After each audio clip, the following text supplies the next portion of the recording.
Salut tout le monde, Jerry Lauzon de Nomadisme Expérimental. Et oui, on filme ça à Rivière-du-Loup, by the beach. Mon voyage en Nouvelle-Écosse est terminé. J'ai d'autres films qui s'en viennent, inquiétez-vous pas. Mais ça, je pensais que c'était important qu'on en parle.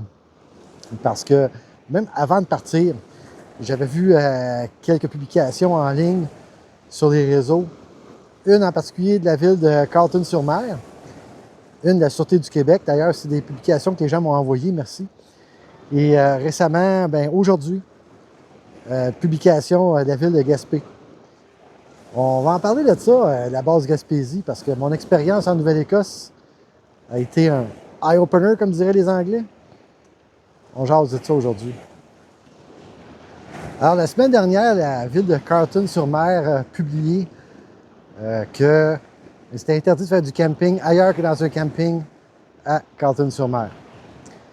Et dans la publication qui était sur Facebook, j'ai demandé une copie du règlement. J'ai eu le lien à ce règlement-là.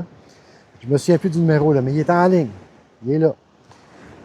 Et je l'ai déjà lu, mais c'était pour m'assurer que c'était celui qui était à jour. Et dans la définition, dans le règlement qui interdit le camping ailleurs que dans un camping, dans la définition, ce que j'ai déjà expliqué dans une autre vidéo, le cœur d'un règlement, c'est les définitions. Dans la définition de camping, eh bien, ça dit dormir dans un véhicule. Ça veut dire que, mettons, je sais pas, moi, tu arrêtes en ville, tu es fatigué, tu ouvres le haillon, tu es stationné illégalement quelque part, tu t'installes pour une sieste de 15 minutes, ben tu pourrais avoir un constat parce que, tu faisais du camping. Parce qu'on s'entend que le haillon ouvert et tout, c'est assez évident. L'inspecteur peut voir ça puis émettre le constat parce qu'il a constaté l'infraction, vous réveillez, vous identifiez et vous émettez le constat. Il y en a qui vont dire, voyons donc, il n'y a personne qui va faire ça. Attention, quand un règlement est en place, il n'y a absolument rien qui vous protège de quelqu'un qui n'a pas de discernement. Fait que j'ai exposé ça dans la publication, j'ai posé ça, donc, quelqu'un qui fait une sieste de 15 minutes dans son char en plein jour peut avoir un constat et la ville ne m'a jamais répondu. J'ai un sérieux problème avec ce règlement-là, mais je vais y revenir plus tard. Ensuite, pas longtemps après, et avant que je fasse des commentaires sur la Sûreté du Québec, laissez-moi vous dire que j'ai un très grand respect pour la Sûreté du Québec. J'admire leur façon de faire présentement avec l'utilisation des réseaux sociaux, leurs moyens de communication. C'est vraiment... Ils font des choses qu'une police du 21e siècle devrait faire. J'ai beaucoup de respect pour ces gens-là. J'ai toujours eu des bonnes relations avec les SQ. D'ailleurs, shout-out au poste de l'île d'Orléans parce que j'ai un abonné, au moins un, qui est là. Et merci de me suivre. Alors oui, beaucoup de respect à la Sûreté du Québec, qui a fait une publication également sur Facebook concernant le fait, est-ce que c'est illégal de dormir dans son véhicule?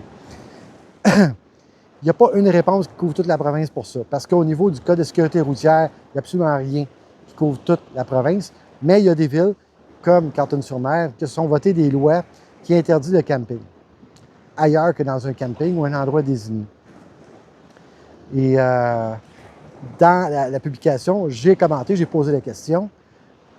Qu'est-ce qui arrive si tu cognes à la porte du véhicule? Parce que la vidéo se termine avec tu ne veux pas te faire cogner à la porte de ton véhicule par la police, arrange-toi pour être à la bonne place.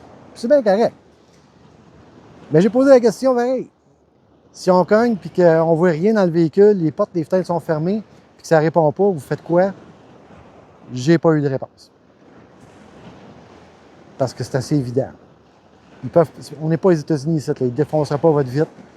Si le véhicule est stationné également, ils ne vont pas le remorquer. Si tu ne trouves pas, il n'y a rien que tu peux faire. Ce qui m'amène à le voyage que je viens de faire dans les Maritimes. Parce que je veux en venir, il y a une conclusion à tout ça. Puis, je suis très zen. Très. Pendant mon voyage en Nouvelle-Écosse, j'ai fait Nouveau-Brunswick, mais pas longtemps. Je pense que j'ai fait un arrêt au Nouveau-Brunswick. Mais en Nouvelle-Écosse, j'ai jamais vu de réglementation qui interdit de camper en dehors des campings ou des endroits désignés. J'ai vu des interdictions qui étaient clairement affichées. Un exemple, Peggy's Cove, à l'entrée du village, il y a un info touristique, un grand stationnement. Et à l'entrée, c'est clairement indiqué, le stationnement de nuit n'est pas permis. Ce qui est parfait. Par contre, partout ailleurs, j'ai pas eu ce problème-là. Puis les gens étaient respectueux. Il y avait des poubelles. Tout le monde s'est ramassé. Il n'y a pas eu d'abus. J'ai à 2 occasions demandé la permission de stationner dans un commerce. Qu'on m'a dit avec plaisir. Puis bien entendu, j'ai consommé dans ces commerces-là. Un en particulier, c'était un resto. J'étais arrivé sur le tard, il fermait. Je disais, écoute, je veux manger ici demain, mais ça dérangeait sur ma parking, ma station-là. Il n'y avait vraiment pas d'autre place. Ah oui, pas de problème, on ouvre à 11h, 11h le matin, cool. C'est dans Great Village, un restaurant libanais au milieu de nulle part. Si jamais vous êtes dans le coin, arrêtez le poulet shawarma, là. Mouah! Excellent. Enfin, je reviens à mon histoire. Alors, tout le long du voyage, pas un problème. Les campings, pas vides. Il y avait de l'ouvrage en masse. Il y avait de la clientèle. Puis, comme j'ai tout le temps dit, les campings font partie de la boîte à outils. C'est juste que, pas besoin d'arrêter là tous les soirs. Là. Puis là, on revient à la base Gaspésie, parce que là, aujourd'hui, Gaspé a sorti que, oh, débordement! J'ai pas tous les détails, mais on va y aller avec les détails que j'ai. Plusieurs municipalités, dont, je ne suis pas sûr pour Gaspé, mais je sais pour un fait, Carleton-sur-Mer, interdit le camping ou même dormir dans son véhicule n'importe où dans un endroit public, sauf dans un camping. Ça veut dire que même si ton véhicule est stationné légalement sur la rue, tu n'as pas le droit. Pas facile à prouver cela en cours. Hein. C'est pas comme mettre un ticket sur le véhicule. Désolé les élus, là, mais c'est pas de même que ça marche. L'infraction autre que stationnement, il faut constater l'infraction. Fait que si tu ne vois pas que le gars dort dans le char, tu ne peux pas le savoir. Même si tu l'entends ronfler, c'est pas assez une preuve. Ben, ça peut être un enregistrement de quelqu'un qui ronfle. Qui sait? Puis 2, il faut identifier là où les contrevenants. Le propriétaire du véhicule, il n'est peut-être même pas dans le char. Fait que tu ne peux pas te fier à la plaque et dire « Ah, c'était lui ». Ou, comme c'est déjà arrivé l'année passée avec quelqu'un qui m'a contacté, la personne, par mégarde, admet à un inspecteur qu'elle a couché là pour la nuit. Dans le cas en question, la personne avait un problème mécanique et s'est stationnée là. Puis quand l'inspecteur a cogné à sa porte à 5 h du matin, ben il a tout bonnement expliqué son histoire parce qu'il sentait qu'il avait comme pas le choix. L'inspecteur, lui, pourquoi n'importe quelle personne qui applique des lois vous pose des questions, c'est pour bâtir la preuve contre vous. Je vous ai tout le temps dit, vous vous identifiez si vous le devez, puis n'oubliez pas, votre permis de conduire, là, la seule personne qui peut le demander, qui a le pouvoir de le demander, c'est un policier alors que vous êtes en contrôle d'un véhicule routier. Personne d'autre. Enfin, fait que cette personne-là, voulant être de bonne foi, a donné son permis de conduire, a expliqué qu'il a couché là parce qu'il y a un problème mécanique, comme de fait, il est en train de perdre une roue.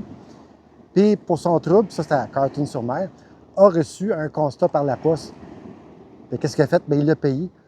Le gars est à Montréal, il va tout s'en renvoyer des mois plus tard à Carleton-sur-Mer pour contester un billet. Non. Puis ça, c'est plate, là. Pour avoir été dans le milieu municipal, je suis sûr qu'il y a des municipalités qui comptent là-dessus.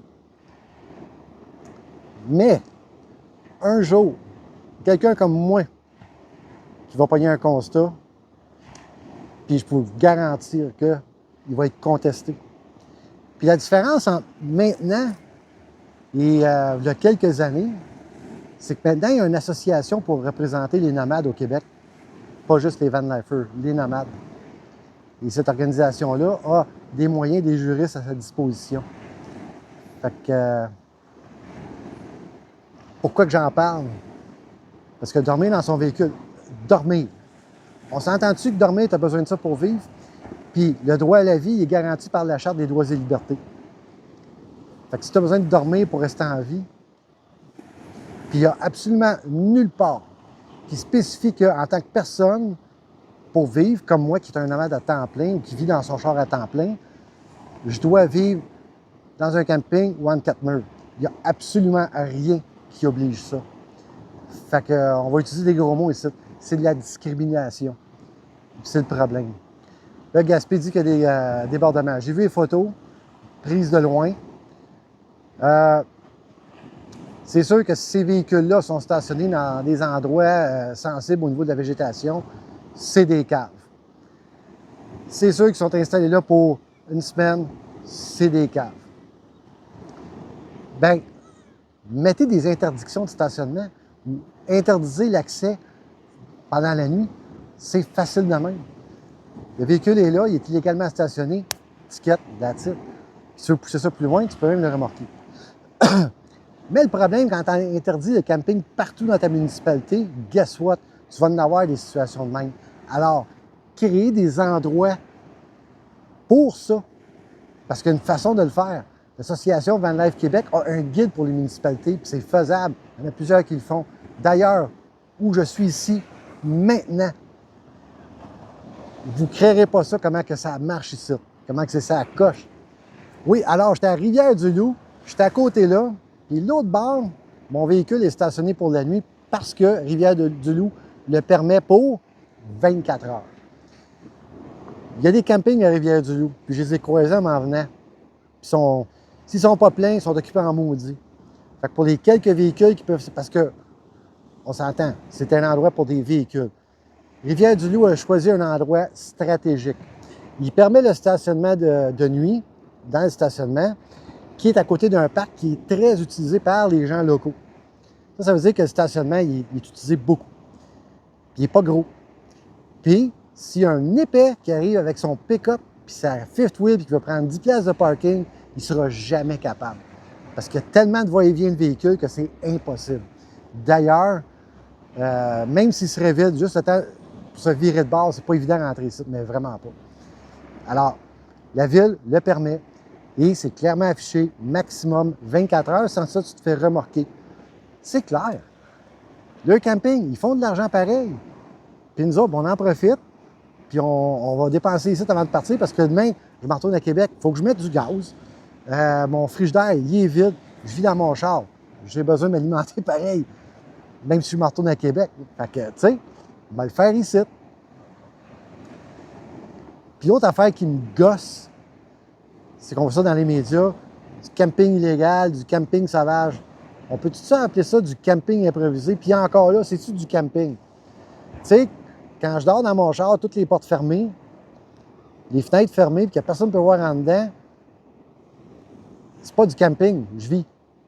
Même si tu n'es pas temps plein, si tu es temps partiel, quand tu pars avec ta vanne pour tes vacances, tu es chez vous.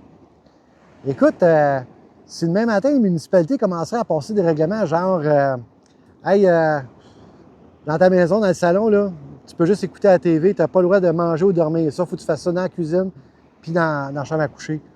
Hey, le monde capoterait-tu pas rien qu'un peu? Ça n'a pas d'allure, on s'entend. Bien, ils sont qui pour venir me dire qu'est-ce que je peux faire dans mon véhicule qui est légalement stationné? Tant que tu es légalement stationné, ce que tu fais dedans, c'est l'affaire de personne. Tu sais, c'est sûr que si tu es à vue, tout est ouvert, OK, je peux comprendre. Mais si tout est fermé et il n'y a rien qui déborde autour, c'est pas du camping, c'est vivre, c'est dormir. On s'entend-tu? Dormir et camping, c'est deux affaires séparées? Fait que c'est de ça que je voulais vous parler aujourd'hui. Parce que c'est quelque chose qui me tient beaucoup à cœur, parce que, écoute, c'est mon mode de vie, mais en même temps, je ne vois pas la logique. Tu sais, tu veux pas enlever de la business à tes campings. Hey, man, tu vas envoyer de la business ailleurs dans ta ville.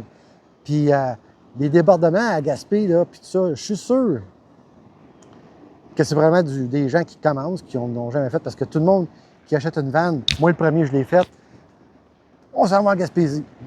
Tu sais, moi j'étais là quand j'étais jeune, je voulais y retourner. Puis les autres, je suis sûr que c'est pareil. Ils savent probablement pas qu'il y a des interdictions. Ah, on n'avait pas pensé à ça, hein? Puis, parce que les vrais van-lifers comme moi, on y va pas en Gaspésie, on va ailleurs. On va vous simplifier le Québec en mode van life, nomade. Côte-Nord, mode débutant.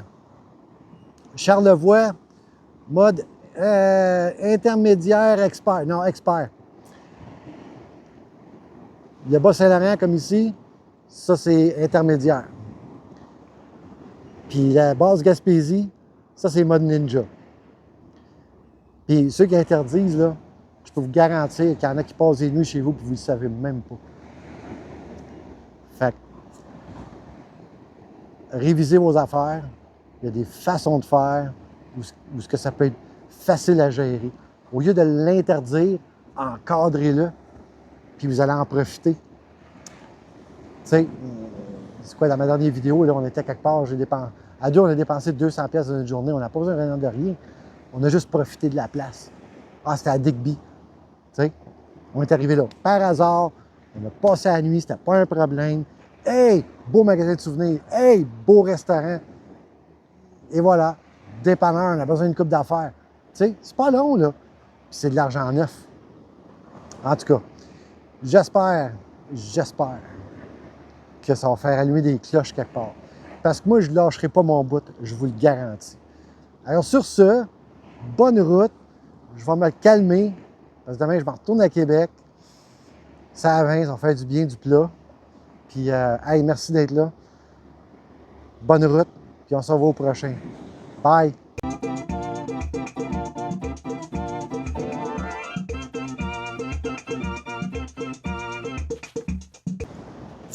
T'allais te dire, dormir dans son char, c'est pas du camping, c'est dormir. On a besoin de dormir. Pas compliqué.